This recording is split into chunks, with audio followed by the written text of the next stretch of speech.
A satellite image of the United States at night reveals a rather grim truth. 80% of Americans live east of this line, while 20% live to the west. This distribution might initially seem to be a direct consequence of geographic and climatic factors, such as the more frequent rainfalls in the east compared to the arid west, and the presence of the Rocky Mountains in the west compared to the flatlands in the east. And rightly so, I must add. But cities like Cairo, Dubai, and Riyadh, despite having little to no rainfall, have flourished. Similarly, California, with its varied climate and less frequent rainfall compared to the east, is home to approximately 39 million Americans. This suggests that factors beyond geography play a pivotal role. So, why do 80% of Americans live east of this line? While these geographical factors are significant, they don't paint the full picture. The reason is a little deeper than you think. In this video, we focus on an often overlooked but incredibly important aspect of this question: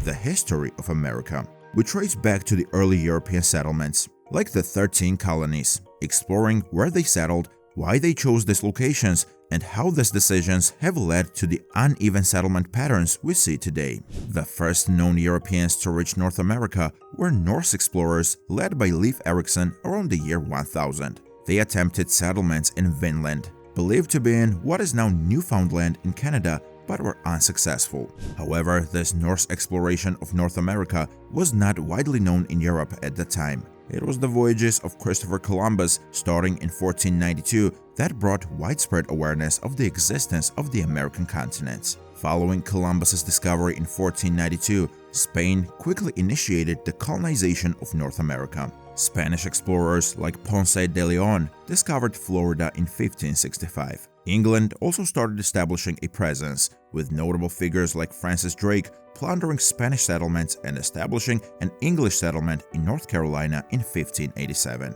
Near Chesapeake Bay, British colonists founded Jamestown, Virginia in 1607, marking the first permanent British settlement in North America.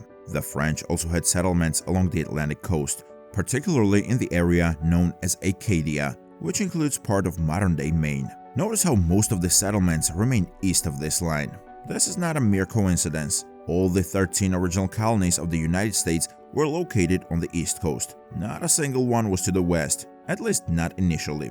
But why? This decision by early Europeans was largely influenced by accessibility and navigation. The eastern regions were more accessible due to the prevailing wind patterns in the Atlantic Ocean, which made sailing from Europe to the eastern coast of North America more feasible. The westward flow of the Gulf Stream and the prevailing westerlies facilitated the transatlantic journey to the east coast. Since this was the initial point of contact after this navigation, naturally it became the focus of early settlement efforts. You see, at the time, European explorers had more detailed maps and knowledge of the eastern coastlines of North America, compared to the largely unexplored and unknown western regions. After discovering that the known areas offered fertile land suitable for agriculture and a climate more akin to what European settlers were accustomed to, it was easier for them to adapt and establish settlements. The East Coast also provided strategic locations for trade and military advantage. Control of harbors and river mouths was crucial for establishing trade routes back to Europe and for defense against other European powers. After the establishment of the original colonies, the Spanish aggressively explored the western parts of the United States. Spanish expeditions explored parts of the Southwest and California. Notable figures include Juan Rodriguez Cabrillo, who explored the California coast in the 1540s. Soon, Santa Fe in New Mexico was founded by Spanish settlers in 1610. In 1769, San Diego became the first Spanish settlement in what is now California. Later, Fort Vancouver in Washington and Fort Astoria in Oregon, amongst others, were established. The settlements amount to approximately 53 million of the population to the west, or 16.5% of the 20% to the west of the line. In 1803, the US, under President Thomas Jefferson, bought a vast territory from France, or modern-day Louisiana.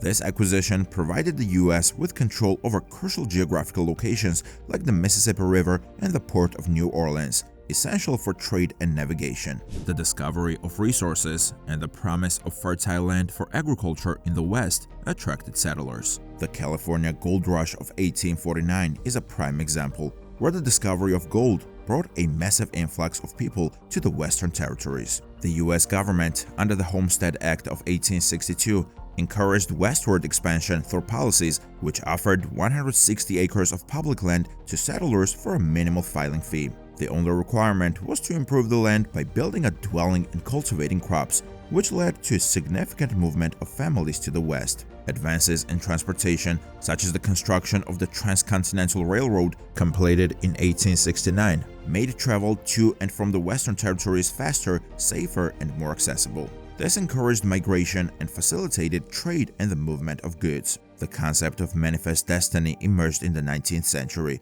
embodying the belief that the expansion of the United States throughout the American continent was both justified and inevitable. This ideology was a driving force behind the movement of people. It was seen as a divine right and duty to spread American values and institutions. Factors such as overcrowding in eastern cities and economic depressions led to migration. Between 1841 and 1866, approximately 500,000 people uprooted their families to search for a new life in Oregon, California, or Utah. But this expansion was not without consequences.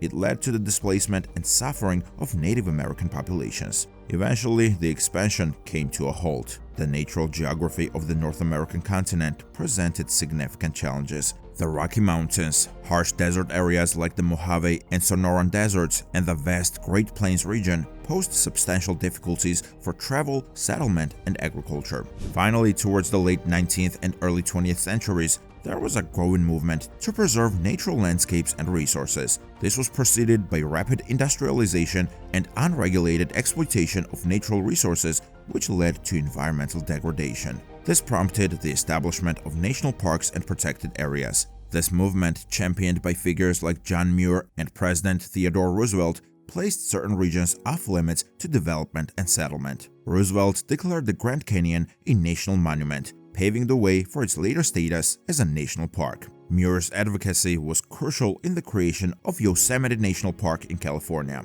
While the nation's geography, amongst other things, led to the inability of Americans to fully move westwards, the initial settlement eastwards played a crucial role in the uneven population distribution we see today.